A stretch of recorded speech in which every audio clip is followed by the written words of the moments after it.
Hello and welcome to the channel. Today we're going to be looking at a company that really made the biggest advancement in the guitar pickup since its invention in the 50s. And I guess by proxy we're also going to be talking about the history of the active pickup. The company in question is of course EMG.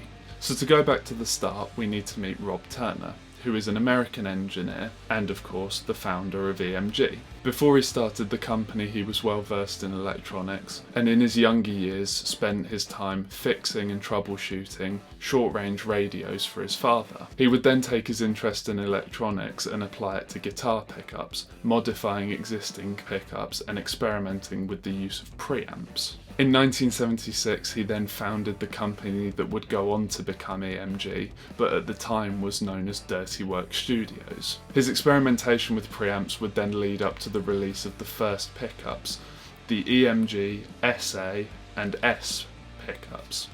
These were single coils, and then they also had the H and HA humbuckers. I put the air quotes up there because whilst they looked like humbuckers and took up the space of a humbucker, they were still very much single coils and basically the same as the S and SA pickups internally. Now the EMG website dates the SA pickups back as far as 1974, although from what I could find online it suggests around 1976 that these pickups were really released. The most notable user of these SA single coils is David Gilmour of Pink Floyd. These sets of pickups were then fairly closely followed by the release of the first active true humbuckers, the EMG 58s. From early on, EMG pickups utilised a bar magnet design, and this was for a few reasons. The main ones being that it gives a more balanced output across all of the strings when compared to pole pieces, and it also gives you better note stability on the bottom end. Certain pickups that use pole pieces can be found to detune the lower notes due to the Doppler effect as the string resonates and gets further and closer to the pole piece. It's also argued that a bar magnet will provide you with a smoother distortion sound. Now towards the back end of the 70s, EMG pickups were really starting to gain applause from professional guitarists. However, more mainstream adoption of them was limited due to the more average guitarist's concern of having to maintain a 9-volt battery within their guitar. As we all know by the fact that we're still using valve amps, which are technology from, the 40s and 50s, us guitarists aren't very often keen on change and tend to be more creatures of habit, at least when it comes to gear. In 1978 the company would see a change of name, going from Dirty Work Studios and changing to Overland. From what I seem to be able to find, that seems to be a bit of a joke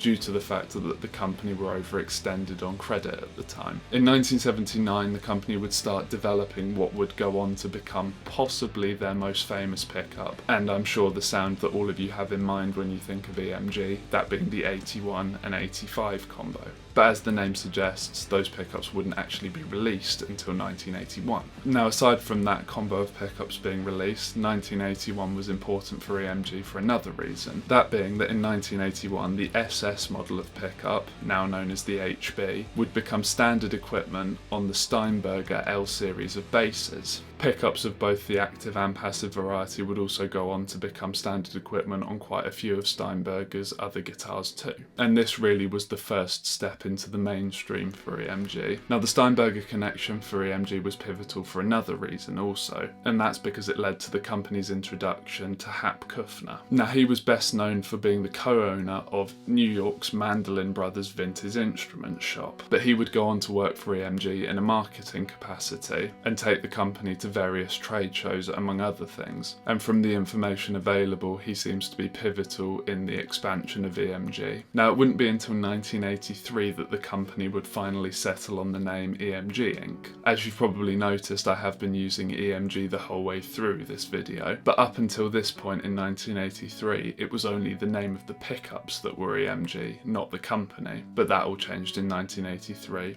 When they became EMG Inc., with the name obviously coming for the pickups, and in case you wanted to know, standing for electromagnetic generators. Now that's really the main story of EMG and how they became to be popular, but of course since the 80s they've still released new series of pickups as well, and those include the HZ range of bass pickups which came out in the mid-2000s, and the more budget-friendly SRO series of guitar pickups which were passive. And of course up till today EMG still manufacture what they're best known for, which is the active pickups, and the most popular models such as the EMG 60, 81, 85 and 89. In this time, of course, they've also released quite a few signature sets, such as the Het set for James Hetfield of Metallica, and I think the biggest new series of pickups that they have released since is the X series of pickups, which they released back in 2009. And these pickups aim to bridge the gap between active and passive,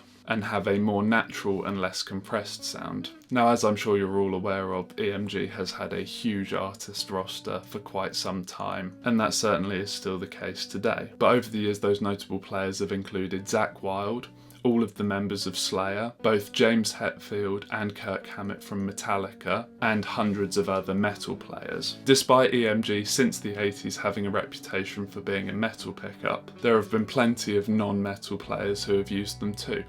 And those include Steve Lukather of Toto, Peter Frampton, and as I mentioned earlier, and my personal favourite guitarist, David Gilmour. So I hope that sheds some light on the history of EMG for you. I know this is a bit of a simpler and more straightforward history than we have had on previous ones of these videos, but I thought it was still interesting nonetheless. And the thing that surprised me is how early they started. In my head, EMG wasn't really a thing until the 90s, but clearly I was wrong about that. Let me know what your experience with EMG pickups is down in the comments, and let me know what your favourite set is. And as always, thank you very much for watching, and I'll see you in the next one.